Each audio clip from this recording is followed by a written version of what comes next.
హత్య జరిగిన రోజు మీరు ఈ నగరంలోనే లేరు కదా. మీ తండ్రి గారు, అదే మీ మాజీ తండ్రి గారు ఈ హత్య చేయించారని మీరు ఎలా నమ్ముతున్నారు? నమ్మబట్టే ఎఫ్ఐఆర్ దశలోనే బుట్ట దాఖలు కాబోతున్న ఈ కేసుని కోర్టు వరకు తీసుకొచ్చాను. గౌరవనీయులైన శ్రీ చక్రపాణి గారు ఈ హత్య చేయించారో లేదో ఆయన ధర్మపత్నిని, ఆయన కూతుర్ని పిలిచి విచారించండి. ఎస్.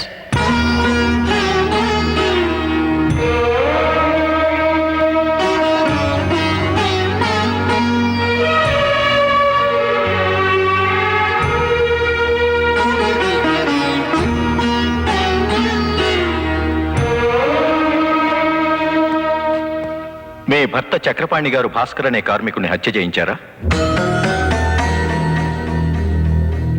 కోర్టులో అడిగిన ప్రశ్నకు జవాబు చెప్పాలమ్మా. చెప్పండి, మీ భర్త భాస్కర్ని హత్య చేయించారా? నాకు తెలీదు. పోనీ మీ భర్త భాస్కర్ని హత్య చేయమని గూండాలతో చెప్పడం మీరు విన్నారా? ఆయన అలా అనలేదు.